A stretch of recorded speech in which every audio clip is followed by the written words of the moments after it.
Yes, the Nothing Phone 3 is expensive and it is obnoxiously priced in India. But you know what? Price is not the only problem with the Nothing Phone 3. Generally, when I do a review or a comparison, I have like a detailed script that I've written down so that I can refer to it and talk to you guys about it. In fact, I like control over my words. But today, I just have pointers because what I'm going to do is speak from my experience of using this phone. Because that's what Kalpe says, right? Specs don't mean much. It's all about the experience. Well, I have experienced the phone and my perspective on this phone, not very good. Alright, so let's get on with it. If you're watching me for the first time, I'm Ashad. This is Trakin Tech English, your destination for detailed, incisive gadget reviews. Alright, now starting off with the design, the first time I saw the render, I was like, okay, what has nothing done out here? But I was like, okay, fine, I'm not going to judge the render. Let me take a look at the real thing. A week later, after having used it as my primary, this hasn't grown on me yet. And for most of my tech products, I have a litmus test for design at home, and that is my wife. She runs a design and strategy marketing agency, and design is at the key of everything that they do. And whenever I would get a Nothing product to my house, she'd be like, wow, this is unique, this is interesting, this is different. This time around with the Nothing Phone 3, she was like, what is this? Even for somebody who has an elevated sense of design, this is a little too avant-garde. Now let me give you an analogy. You know what the Nothing Phone 3's design is like? It's basically high fashion or dresses that are made to be on a runway at a fashion week. But can those be worn every day? No. So after having used this every day, this feels a little too high fashion for me and it's not growing on me. But your mileage could vary, design is subjective, you might like it and I will respect you for that. However, what is not subjective is the fact that the Phone 3 actually uses a silicon carbon battery for the very first time inside a Nothing phone. Now silicon carbon battery means denser batteries, higher capacity batteries inside slim frames, right? It's a denser battery, yes, inside the Nothing Phone 3. But it's a 5500 mAh battery. I think this is the smallest capacity silicon carbon battery that we've seen inside smartphones till date, if I'm not mistaken. Generally, they're of at least 6000 mAh, right? Even if you can forgive the battery capacity, this phone is 9 millimeters thick and weighs 218 grams. For context, the phone that I have been comparing this one to, the OnePlus 13, is actually slimmer and lighter with a larger capacity, a higher density silicon carbon battery. Now, I did ask Nothing, why did they go with the 5500 mAh battery instead of a 6000 or a 6500 mAh battery? And they said that the silicon carbon density is not too high. They're trying to be safe out here to ensure that you get longevity with the battery life. But I can't test that for now. For me, this is still thick and heavy for a silicon carbon battery phone. Now about the glyph matrix, which replaces glyph lighting. Well, after having used the glyph matrix, I think I was a fan of the glyph lighting feature, because while I didn't use the glyph lighting often, I still used it more than I have used the glyph matrix. The glyph matrix can do things that the glyph lighting does. For example, if you're changing the volume, then of course you would see the volume indicator on the glyph matrix. You also have a clock, you have a stopwatch, and something called glyph toys. So glyph toys are different kinds of toys that are available. For example, there's an 8-ball, there's also a flip the bottle, fun stuff like this. I'm not opposed to it, it's kind of nice. And the SDK is also open for anybody who wants to experiment and make more glyph toys, right? Good stuff. And to activate the glyph toys, you have a capacitive button on the rear, and this button has a haptic feedback sort of tuning. So once you press it, it sort of cycles between the different glyph matrix toys and the clock and stuff like that, and even the battery percentage indicator for that matter, which I kind of like. But to activate a glyph toy, for example, if you want to flip the bottle, then you have to long press the capacitive button. This is the functionality aspect of it. If it's just for fun, it's fine. But if you want it to be usable, like for example with the stopwatch, if you long press the stopwatch, it starts the watch, and if you long press it again, it stops the watch. But then what is the point of it? Because you're long pressing it, which means that it'll add at least 2 or 3 seconds more, or at least a second more. It won't be a precise immediate input, right? By the way, I noticed one thing with the glyph lighting, you used to have this indicator for, where your Zomato order was or Uber was. That is not there anymore on this. But there are essential notifications and you can create rules for them. Now, rules would mean that if you want the glyph matrix to light up with a certain icon, if somebody's texting you a certain particular word, you can set that. But there are absolutely no tutorials out there to show you how to use them. So I was like, what's happening here? I can't understand how to use this. Then I played around with it a little bit to actually use it. But will everybody be able to use that? Will the general consumer that Nothing is trying to target be able to use that? It is a power tool. That's something that I wanted to highlight. Now, talking about the design and the usability, it's an 80,000 rupee phone, right? Starting price, that's the retail price. And for that price, what you get is a USB Type-C 2.0 port. I mean, I can't think of one other Android flagship. Of course, iPhone gives you USB Type-C 2.0, but no other Android flagship phone at this price point gives you Type-C 2.0. Not cool, nothing. Not cool at all. And nothing did mention that it has Corning Gorilla Glass witness protection, but that's only for the rear glass. The front glass is Corning Gorilla Glass 7i, which Corning actually made for mid-rangers or super mid-rangers. But the good thing is, thankfully, at least you get IP68 rating, which is a flagship feature. So thank you, nothing. But yeah, overall, again, with the design, so many missed opportunities. So many disappointments. With the display, I'm mostly okay with it because it's a nice display. You get a 6.67-inch display. It's an AMOLED panel with 4500 nits of peak brightness while you're watching HDR content. It actually does get very bright outdoors as well. The color tuning has been done really well too, so no problem there. But, and it's a big but, you do not get LTPO technology. It's an LTPS display on an 80,000 rupees Android flagship phone. And the fact that there's no LTPO is actually going to hurt nothing, and I'm going to tell you how that happens. That apart, you also get a fingerprint scanner that's only an optical in-display fingerprint scanner and not an ultrasonic one, which again, we can compromise on, so that's okay. But what I couldn't fathom is another thing. HDR content, you can view that on YouTube, but not on Netflix. The Phone 3 hasn't been whitelisted yet on Netflix, and I don't know if it's going to be whitelisted. But credit where credit is due. The stereo speakers are tuned well. You get support for LDAC and LHDC codecs, which is something that I care about. And the haptic feedback tuning has been done really well. It is some of the best haptic feedback motors that I have tested on a flagship phone. So good job there, nothing. Okay, design, display, I've spoken about it.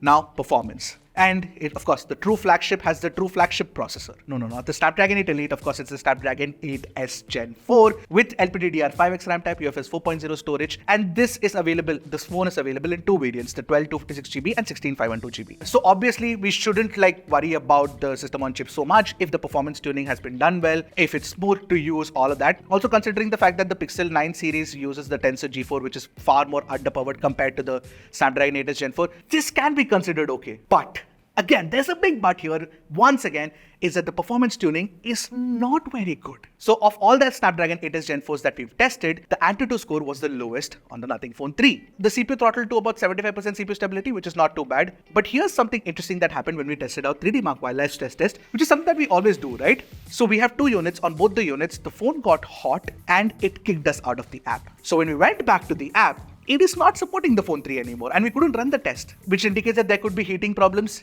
Yes, there are definitely some heating problems, despite the fact that there is a tiny little vapor cooling chamber inside. For example, when we ran CPU throttle for the first time, like we said, we had to run it twice to get 75% because the first time it got hot and stopped working. We had to always get the temperature down to about 20-25 degrees of the phone so that we could actually run the test. Okay, fine, Ashad, set aside the benchmarks. Tell us about real-world performance. For that, what we do, we play Genshin Impact at highest graphics with targeting 60 frames per second for 30 minutes. And the good news here is that we got 60.1 FPS. Thank you, nothing. Fantastic. But the bad news is that it reached 45 degrees Celsius. Now 45 is not too bad, but we played the game only for 30 minutes and none of the phones that we've tested, none of the flagship phones that we've tested till now have breached the 45 degree mark. They're generally in the 40 to 43 range, sometimes even lower than 40. This is the hottest phone in our Genshin Impact test till now.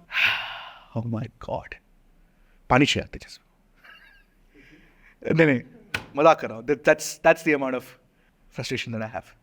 Anyway, so, I mean, whatever. By the way, if you haven't subscribed to our channel already, please do. Yeah, please do. Now, in daily usage, though, the performance is not generally bad when you're using camera app or you're using Instagram, or it hasn't heated up, at least in our testing, till now, but there is the capability for it to heat up, is what I'm saying. Okay, so performance is bad. What about the battery life? I would say that the battery life is not bad, but the battery life is not great either. Now, with the 5500 mAh battery, I generally expect about 8 to 8.5 hours of screen on time, which can be categorized as good battery life, and 9 hours of screen on time will be like very good, excellent battery life. With the Nothing Phone 3, what I'm getting is anywhere between 6 to 7 hours of screen on time. And I would say it's on the lower end of the spectrum when the glyph matrix is always on, and when you switch it off, you actually do get better battery life. Now, remember how I said that the LTPO display actually plays a part here? Well, if this phone had an LTPO display, then it would have probably had better battery efficiency too. Now, there's one redeeming point about the Nothing Phone 3 is that the charging speed across all flagships is one of the highest because you do get 65 watt charging speed. And I'm looking at, Apple, Samsung and Google right now for them because that's what Nothing wants to compare it to, right?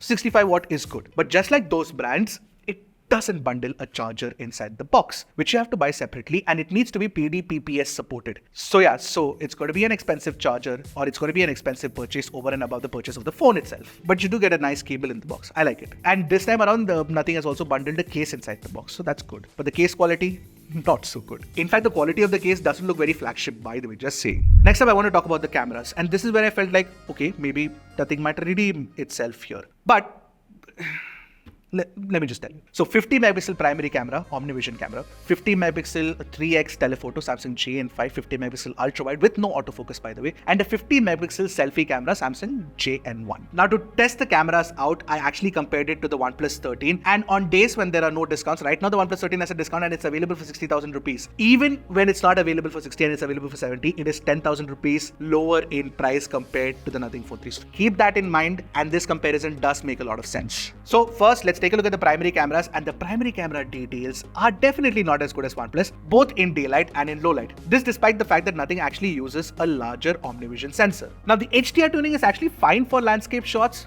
but get a human in the frame and the tuning goes completely off. Now look at the corner of this image where around the shadow region you'll see some haze. In fact, look at this portrait HDR shot of my colleague from the industry, Sharun, and it's just a messy algorithm all the way. In general, I think portraits are bad too compared to the OnePlus. And like I said, ultra wide has no autofocus and it shoots muted colors compared to the primary. And low light ultra wide angle shot, oh well, it's abysmal. Now the 3x sensor is a smaller sensor compared to OnePlus. So the 3x and 6x shots actually look better on the OnePlus 13. Even in low light, OnePlus has the better 3x camera. The only redeeming factor with the 3x is that you can get macros that look better than OnePlus because of the 10cm focusing distance. So good job there, Nothing. Selfies are also good on Nothing. I actually like it better, much better than the OnePlus 13. Another area where I think Nothing has done a good job is in video recording. It's possible at 4K 60 FPS with all the three cameras, and I'm actually kind of satisfied with the output. Alright, so now to set the context, again I'm bringing the price into the equation. An 80,000 rupee Android flagship phone